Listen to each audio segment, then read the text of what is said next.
आपण पाहत आहात लोकशाही महाराष्ट्र न्यूज। मुरगुडच्या जवाहर रोडवर जलवाहिनी फुटल्याने लाखो लिटर पाणी वाया। नगरपालिकेचे अक्षम्य दुर्लक्ष, चिखलाच्या साम्राज्यामुळे नागरिकांचा संताप। मुरगुड येथील जवाहर रोडवर पाण्याची मुख्य जलवाहिनी फुटल्याने गेल्या काही दिवसांपासून लाखो लिटर शुद्ध पाणी रस्त्यावर वाहून जात आहे। भीषण उन्हाळ्याच्या पार्श्वभूमीवर नागरिकांना पाण्यासाठी कसरत करावी लागत असताना दुसरीकडे फिल्टर केलेले लाखो लिटर पाणी वाया जात असल्याने नगरपालिकेच्या कारभारावर प्रश्नचिन्ह उपस्थित केले जात आहे। मुरगुड शहरातील जवाहर रोडवर सध्या रस्त्याच्या रुंदीकरणाचे काम सुरू आहे।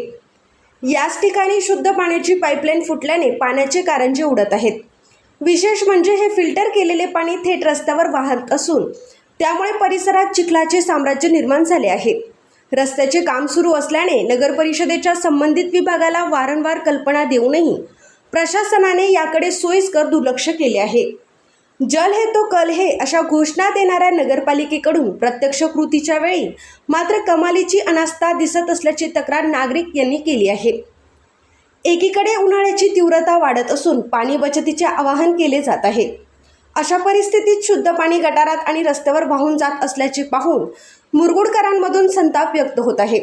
जर तातडीने ही गळती थांबवली नाही तर येत्या काळात पाणी टंचाईला सामोरे जावे लागेल अशी भीती व्यक्त होत आहे। लाखो लिटर शुद्ध पाणी वाया जाणे हे खेदजनक आहे। नगरपालिकेला वारंवार सूचना देऊनही दखल घेतली जात नाही। जर ही जलवाहिनी तातडीने दुरुस्त झाली नाही तर प्रशासनाविरुद्ध तीव्र नाराजी व्यक्त केली आहे। सर्जेराव भाट, मुरगुड प्रतिनिधी। नगरपालिका पाणी पुरवठा विभागाचे प्रमुख आयतवाडकर यांना मी प्रत्यक्ष 2 वेळा फोन करून प्रत्यक्ष सांगितलं होतं की तुम्ही या प्रत्यक्ष पाहणी करा, नसेल तर वाहतूक बंद करा, नाही तर दोन्ही बाजूला नळ पाणी पुरवठा योजना ताबडतोब सुरू करा आणि होणारा महिलांना त्रास जो आहे आणि पाईपलाईन जी फुटती वाहनं जाऊन ती थांबवावी यासाठी विनंती केली, तरी आजपर्यंत दखल घेतलेली नाही। विद्यमान नगरसेवकांनाही सांगितलं तरीही त्यांनी त्या ठिकाणी बघतो करतोच असं सांगितलेलं आहे। पाणी पुरवठा सभापतींनाही सांगितलं तरी तुम्ही बघतो सांगितलं, पण आज सगळ्याच्या त्यातलं काही दिलं नाही। महिलांनी लक्षात ठेवा, या ठिकाणी अक्षरशः पाण्याची पाईप लावत असताना भिजून चिंब होतात आणि त्यामुळं वारंवार वाहनांच्यामुळं वांदो व्हायला लागले, भांडणं व्हायला लागले। त्यामुळं ही वाहतूक तरी बंद करावी, नसेल तर दोन्ही बाजूला पाईपलाईन टाकून नागरिकांची समस्या सोडावी एवढीच एक इच्छा आहे। ताबडतोब नगरपालिकेने या ठिकाणी लक्ष घालावं।